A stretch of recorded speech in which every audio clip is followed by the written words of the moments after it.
All right, how's it going, everybody? This is Ismortah, and I know it's been a while, and like I've communicated on Twitter as well as I believe also on Twitch, I've been at the grindstone trying to do my best to hit my milestone for beta printing. There were some things I had to do, some logistics, getting files prepped, and other work to be done to help polish, with the goal to send everything off to the printer actually this week. So before I get started, just let me check the Twitch feed, and I'll be right with you.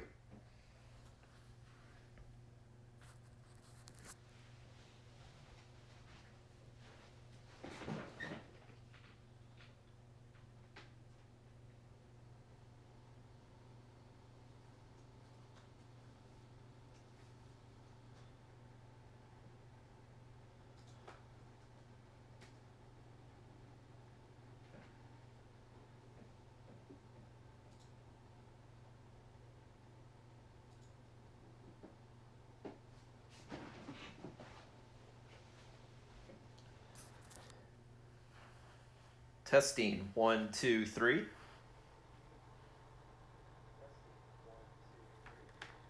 All right, looks good. Cool. Let's get right into it. Again, this is Ismortah. I know it's been a while. I'll get back to my normal schedule starting today.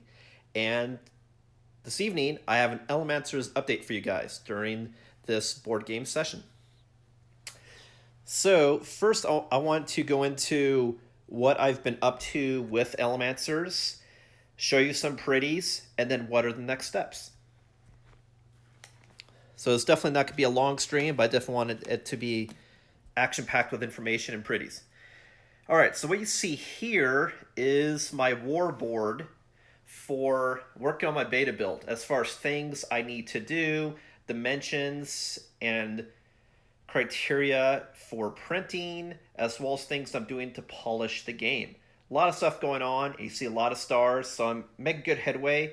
Things take a little bit longer than expected, but it's for good reasons, because I'm producing a higher quality game, and I want to make sure I have a solid beta build. So the only thing that I still may possibly be tweaking is gameplay polish. That's only described as in the reference sheet. So everything that's printed is not going to change, whereas the rules can be a little bit fluid since they're all mostly going to be a reference sheet, and I'm going to continue testing that and banging on it all this month. So what I got first is getting files ready for the beta build. Like I said, I'm trying to have the beta build set off to the printers this week, and so I just have a couple things left to do as far as getting files finalized. What I mean by that is to make sure all of the bleeds, die cuts, and margins are correct, that everything is at the right print font and color type, CYMK opposed to RBG, for example, etc., etc. Another thing I've been working on, though, to show more cool stuff to reveal, is a gameplay balancing. Like I alluded to, the majority of the rules are actually going to be on what you see here, which is my rules reference sheet. Now, I believe I've talked about this before, but I haven't shown it to you guys, even though there was an alpha version available. This is the beta version. Now, this isn't final, because I'm going to do a couple more little tweaks this week before I send it off, but this will be the beta build of the rules reference card. Like I said, I'll continue tweaking this even through the Kickstarter to make sure it's correct and that people have the most accurate version of the PDF. But this is the rules in a nutshell, and the whole idea is to have it so the rules are in front of every player, and then you're going to auxiliary resources for other things in the game, like as far as how to set up the game. That's just one pump chump. You don't need that as part of the rules. It's beneficial to have something to talk about the strategy of the game, but that's not something you need the rules as well. The whole idea is this is so someone can look at this and know exactly how to play the game. And what's cool about this is, even though you see this on a letter-sized printout, what this is actually going to be, and that's why you see the segmented into rectangles, is it's going to be a foldable rules reference card, just like I described. So what you see on the right side here is the back of all of these cards, and this is going to be a foldable card. That the final dimension is just this size, with the idea that if you have it just on this side, completely folded out, you can see everything you need to know for referencing creature information and how to win the game. Whereas the other side tells you gameplay information, what you need to know as far as all the different other rules in the game. And so it's right at your fingertips on what you need to do. And this is something I plan to have available definitely probably starting the middle of this month to share so people can get a feel of what the game is, how to play, and to promote the game. So definitely expect this in a couple weeks. Other pretties and other things I have going on is user experience tweaks on the game cards. Now, what do I mean by user experience, and why am I not talking about user interface? Well, the two are similar but different. By user interface, what that refers to is how the assets you're making for the game. As far as preparing assets, how should it look, blah, blah, blah, blah. Whereas the user experience is exactly what you're thinking about. Is it's a little like the saying we talk about, you look through the forest or you look through the trees. That's the same as we describe user experience and user interface. UI, you're looking at a tree. How does it look? Whereas user experience, you want to see how everything works together and how you interact with the forest. And that's exactly what it is. So what I'm looking at is, I already have the majority of the assets done other than tweaking and polish.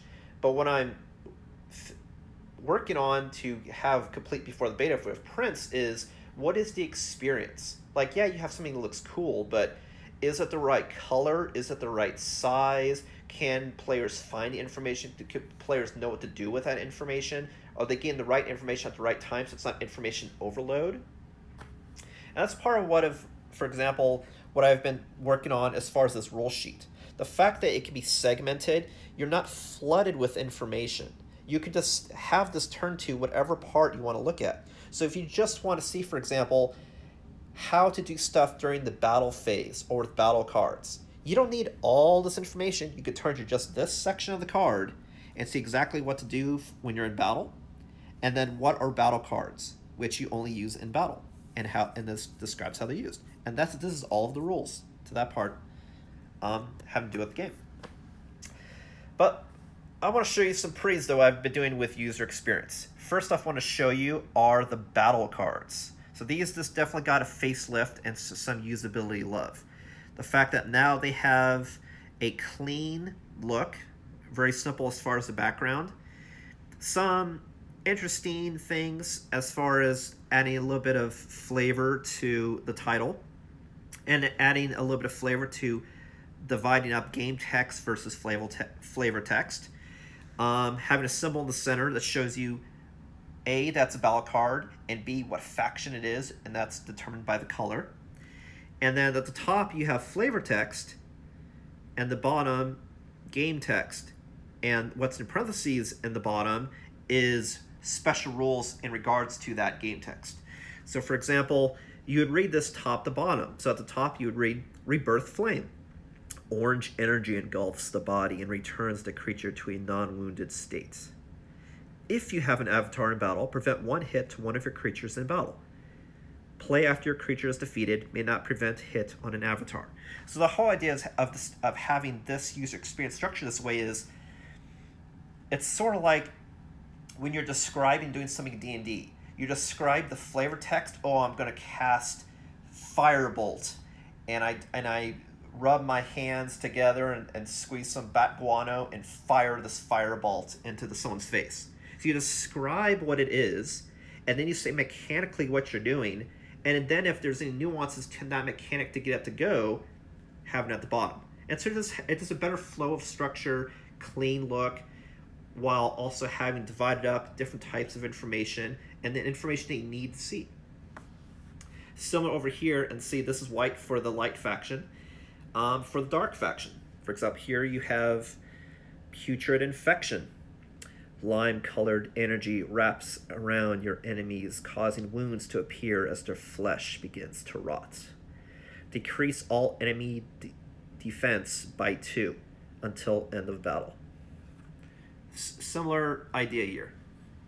That it has, you know where to find information, it's only information you need, it's easy to find, and it provides it in a very immersive way. So another cool thing I want to show you as far as user experience and sort of some tweaks I'm making before sending off to beta land is battle cards. So these are actually a couple legendary weapons in the game which are described in the lore card. In a lore deck, it's describing what's happening in the game, as well as when you find ancient lore during the game, a history of ELEMANCERS itself. And the third thing that lore cards serve is to describe the game mechanics when you actually find one of these legendary weapons. And so this is what you're seeing in this stage, which is chapter 5 of the lore deck as you progress through it. So for example, one here at the top, Book of Divine Light. You may play the following battle cards once per battle: Celestial Bond, Evolution, Living Flame. These battle cards return to your hand after being played at end of battle. Does not count toward your hand max. So you're getting 3 cards which you can play as new battle cards all the time. They're not spent after you play it once per battle. As well as you can unlock this ability, Light's Benediction. Requires Draconic Understanding to use in both your avatar and the embodiment of Umazoma at the Hollow of Fate. So this is an example of actually one of the main win conditions, that if all of the clans of your faction have the legendary weapon, this is the spell you'll cast when all of the avatars are at the Hollow of Fate to win the game.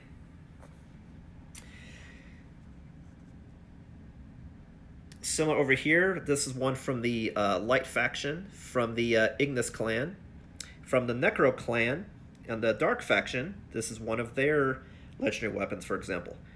Draconic Lexicon, which gives you 3 abilities. Draconic Influence, you may control the actions dragon dice of enemy dragons during your turn. Progenitor Genesis, replace a non-avatar creature card on player board with Darkon. May summon up to 3 Darkon once per turn. And then you have the stats of the Darkon. It can move to any space, defense 4, 1 hit point, rolls 1d8 when attacking, and has the dragon trait.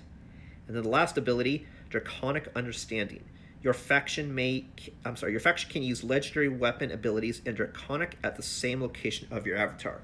So you see how that was referenced here, that this third ability of the Draconic Lexicon unlocks the ability to even use Light's Benediction. Because otherwise the only requirement is your avatar has to cast Light's Benediction at the same site as the embodiment of Umezoa, who is one of the other avatars who has been transformed. But you have to do this at the same site as per the rules here. It's a lot of cool stuff. And other things working on last month, as well as finalizing this week, is other components for finalizing, including dice, standees, the requirements, what I'm looking for as far as getting those built, as well as the shield for the game. What I mean by shield, I recently got last week my prototype for the shield components that I'm going to be adding to the game, which will even more illustrate the fact that I'm having this impassable Hollow of Fate location that you cannot move to until unlocked. And you can see, because you have this translucent bubble, you can see the entire board, while at the same time can't physically place anything here because this is in the way. And what you have inside, which you can see, is Bronzu, which is the dragon that gets released when a legendary weapon is used for the first time, because the shield goes down. So when you're playing this in the game, you have this here that it's impassable. But once someone plays legendary weapon, the shield comes off, and then this will change to its other side, which looks like this. That you don't see the shield effect, and the shield's down, and now Bronzu can run amok, attacking the creatures and avatars. Really cool addition. I haven't decided whether this could be part of the core game and unlock stretch goal or part of the deluxe edition during the Kickstarter, and that depends on really what the cost is to manufacture, which is something that's going to be explored this month as well. So other than that, what are the next steps, things that are going on this month? I'm going to be working on the setup guide and gameplay companion, which are additional printed materials for the game, which I'll go more into in a couple weeks. Gameplay polish, which I've already alluded to, just keep playing the game and finding things to make the game more fun, more balanced, or quicker, or just, easier to understand. Marketing materials, that's going to include obviously the beta build, but actually prepping files now also for print, which typically have to be, for example, an RBG as opposed to CYMK, just because things online, you can use bright colors as opposed to darkening colors which you have to use during printing, just the nature of the beast. And what's coming up after this month is, of course, Big Bad Con, which is going to be 10/10 through 10/13, which I'll be attending and demoing the beta version of the game. So definitely, if you want to check out a live version of the game, come on down. That's going to be in Walnut Creek, California. And there's a possibility that I may be moving the Kickstarter based on getting advertising out and polish done when I want it to be done based on my quality standard. But I still see the Kickstarter happening sometime starting in October. But again, that's going to be, I'll provide more information on that later this month. And definitely, if you want to get more up-to-date information and pretties and be able to be the first to see things as they become available that you can check out, be sure to subscribe, like, and follow me on various social medias, including Twitter, Instagram, Facebook, and as well as my website. And for all of those, you can either go to shadowbalance.com or look for Shadow Balance Games on the social medias. Well, again, this is Ismortah. Thanks for listening to this update. Again, I'm going to be back to my regular Twitch schedule. So tomorrow will be my online card game stream that I'm going to show you some more Yu-Gi-Oh! Duel Links and some awesome decks that I've created and how they work. And the regular schedule, as you can see when you visit my website or in the social medias, as well as Twitch, as far as what's the schedule.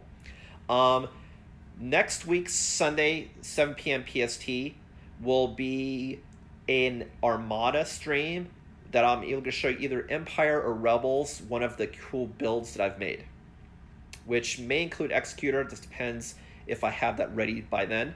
But we'll provide more information when I get closer, but it's going to be an Armada build strategy stream. And expect another ELEMANCERS stream 2 weeks from now to give me time to get some more stuff done. I'll let you know status stuff and have more parades to show you. Well, again, thanks for watching, everybody. This is Ismortah, and I'll catch you next time.